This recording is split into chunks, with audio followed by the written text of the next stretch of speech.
భారతదేశ విద్యా విధానం లోపల సమూలమైనటువంటి మార్పుని తీసుకొస్తుంది సార్. మీరు ఆశీర్వదించినట్టు పార్లమెంట్ సభ్యుడిగా పోతే ఖచ్చితంగా నూతన భారత విద్యా విధానం పాలసీ మీద మీ అందరి ఆశలకి ఆకాంక్షలకి అనుగుణంగా ఇప్పుడు కోరుకుంటున్న ఆక్స్ఫర్డ్ కేంబ్రిడ్జ్లు కాదు సార్, నాటి తక్షశిల నలంద యూనివర్సిటీల పూర్వ వైభవాన్ని భారత విద్యా వ్యవస్థకు తెచ్చేందుకు తప్పకుండా పనిచేస్తాం సార్. ఈ రాష్ట్ర ప్రభుత్వం మీద కూడా యూనివర్సిటీల రిక్రూట్మెంట్ మీద ఖచ్చితంగా ఒత్తిడి తీసుకొస్తాం. కేబినెట్ తీసుకున్న నిర్ణయాల్ని మీడియా మిత్రుల సమావేశాల్లో ఇట్లా చింపి అవతల వారేసినంత గొప్ప నాయకుడు, యూపీఏ 2 నడిపిస్తున్న వాళ్ళు, అనధికారిక ప్రధానమంత్రులు, వాళ్ళ హయాంలో 2014 ఏప్రిల్ మేలో ఎన్నికలు జరిగినాయి ఈ దేశానికి.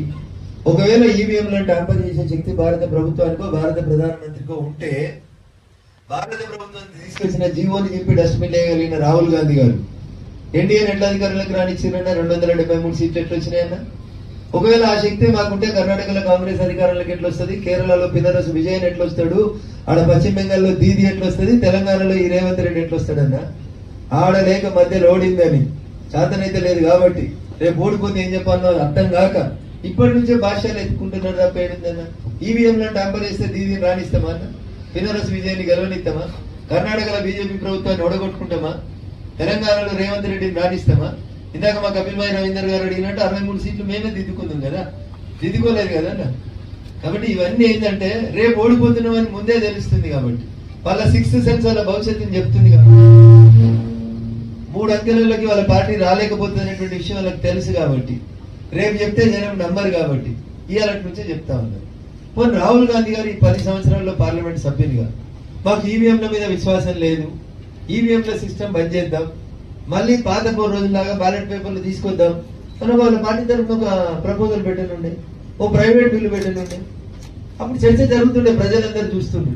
10 ఏళ్ళు పార్లమెంట్ సభ్యులు ఉండి పార్లమెంట్ సీరియస్ గా నడుస్తుంటే విదేశాలకు చెప్పబెట్టకుండా పారిపోయిన నువ్వు వచ్చి భారత ప్రజాస్వామ్యం గురించి ఈవీఎంల గురించి మాట్లాడితే ఏముంటుంది? రంగనాథ్ గారు, సిద్దిరెడ్డి శ్రీనివాసరెడ్డి, ఇండిపెండెంట్ జర్నలిస్ట్. మీరు మాటకారి, ఆలోచన పరులు, విజ్ఞులు.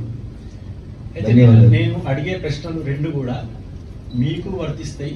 కాకపోతే సమాధానం మాత్రం రాజకీయ నాయకుడిగా కాకుండా, మాటకారిగా కాకుండా, విజ్ఞులుగా, ఆలోచన పరులుగా సమాధానం నేను ఆశిస్తున్నాను. 2 ప్రశ్నలు. మొదటి ప్రశ్నకు సమాధానం తర్వాత 2వ ప్రశ్న.